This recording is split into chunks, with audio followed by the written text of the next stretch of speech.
I'm going to avoid the traditional appeal to Republicans to speak and use the Irish language. And instead, I want to focus on the fundamental class issues of the Irish language, what Misneach is doing about it, and what you can do about it too. The health of a language depends fundamentally on the health of its community of daily speakers. Yes, this means the native speakers of the language, but also learners who have made the language their own in a radical way. The Irish language as a spoken community language in Ireland is in crisis and is at the crossroads as to whether it will continue into the future. Let's take a look at what actions the government have taken since the onset of the economic crisis in 2008 and how they have affected Irish-speaking communities. Údarás na Gaeltacht, the Gaeltacht local government authority that was won through the struggles of the Gaeltacht civil rights movement of the 1970s. Its budget has been slashed 75% since the onset of the economic crisis in 2008.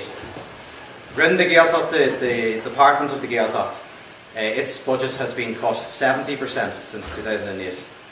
13 out of 19 of the Irish language voluntary organisations have been closed. Consider that even though state spending has been brought back up to 90% of what it was in 2008, state spending on the Irish language is seven times less than what it was in 2008. The Gaeltacht, those rural areas in Ireland, mainly along the west coast, that have kept the Irish language as a living spoken language for the past few thousand years, that have culturally and linguistically resisted attempts to assimilate and destroy them. These areas are now in the throes of a serious social crisis due to the state's disastrous neoliberal policies. Who would think that a so-called independent Irish government would be on the way to finishing off what the Brits tried to do but couldn't complete? Now, let's look at the damage that neoliberal anti-community policies have caused. According to statistics from the National Census, between the years 2011 and 2016, 5 years, the number of daily Irish speakers in the Gaeltacht has dropped over 11%. In the Mayo Gaeltacht alone, it's dropped 23.6%. In the Kerry Gaeltacht, 18%. In the Donegal Gaeltacht, the number of daily speakers of Irish has dropped 15.8%. This is equivalent to a language being wiped out. The years between 2011 and 2016 also saw a huge drop in the number of young people living in Gaeltacht areas. The age group between 18 and 30 is now the smallest group in every Gaeltacht county. Even though the population of the southern state in Ireland increased 3.8% in those years, there was an overall decline across the state in the number of daily Irish speakers, not only in the Gaeltacht. However, the decline in the Gaeltacht has been much more dramatic. Further to this, that wasn't depressing enough for you.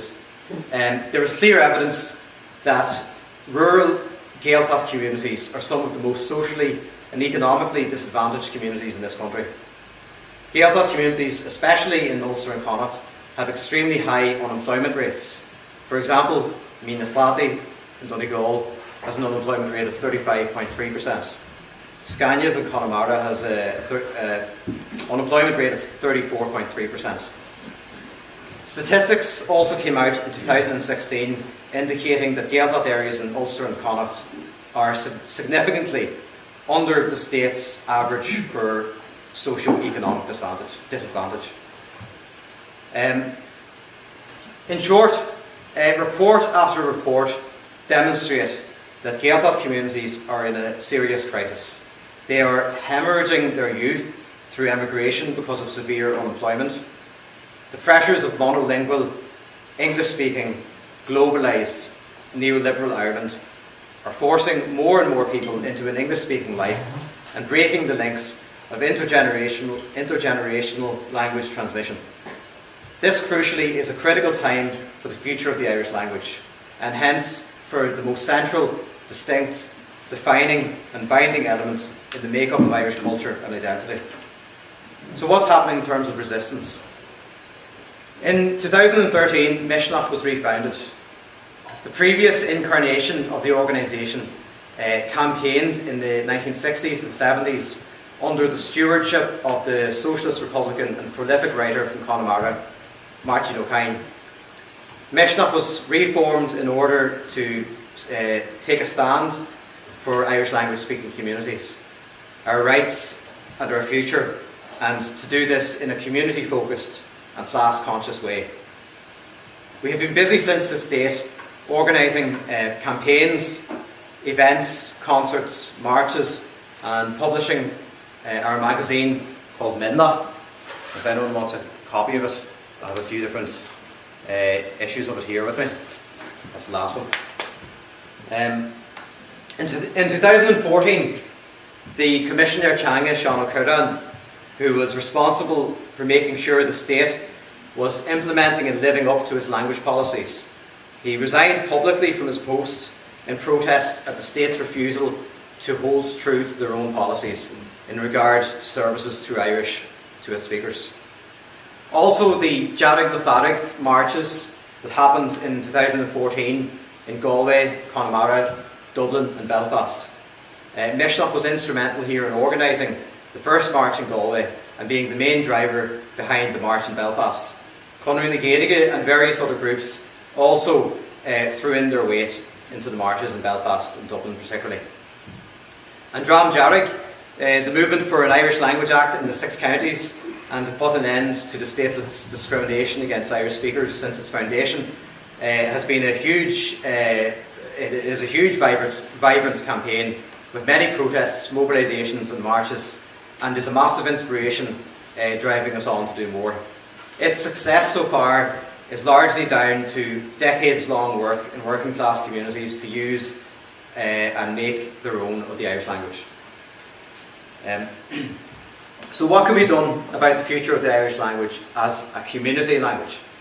Clearly, the neoliberal policies of the government need to be reversed. But we also need to recognise that this is a national crisis and to mobilise our resources, personally, at community level, at the level of organisations and at the level of the state, to tackle those factors that are eroding the very fabric of Gaeltacht life through unemployment, emigration, unaffordable housing, lack of language rights, insufficient educational resources and marginalisation due to lack of social and economic infrastructure. Sociolinguists have written countless reports and recommendations. There are rational, well-worked out answers available, but what is lacking is the political will to implement any of them. We need a movement to bring this change about. This is fundamentally a class issue and an issue about economics and about capitalism. Listen to the politicians. They are all apparently pro-Irish language. Enda Kenny was a proficient Irish speaker, and still is, I suppose, from Mayo. I believe his children also attended a Gael school. But during Enda Kenny's reign as Taoiseach, the number of daily Irish speakers in his home county of Mayo dropped by 23.6%. That's clearly a disaster. The last junior minister for the Gaeltacht, Joe McHugh, when given the job, couldn't speak any Irish. While supposedly working for and representing the Gaeltacht communities, he spent the course of his post trying to learn the language to some degree. Publicly, criticism of the state's response to the Gaeltacht crisis was diverted by Joe McHugh and the other cronies as they drew attention to Joe McHugh's valiant efforts to learn the language. So they'd have you believe. These days, you'll see Varadkar using his couple of focal and even attending pop-up Gaeltacht events. This is obviously useful for these Egypts to swoon D4 hipsters with their apparent Gaelic authenticity, while all the while implementing policies that are destroying disadvantaged Gaeltacht communities. Honestly, I could not give it a flying fuck whether Enda Kenny, Joe McHugh or Varadkar speak the couple of focal or even if they can write a novel in Irish. What they are doing is killing our Irish-speaking communities. The crisis of Irish language communities is a direct result of neoliberalism. It is in fact a crisis of capitalism. Just like how capitalism is constantly destroying the environment in which we live, our working and living conditions and way of life, capitalism is also destroying the world's languages. It is estimated that of the approximately 7,000 languages currently spoken across the world, 90% of them will be dead by the year 2100.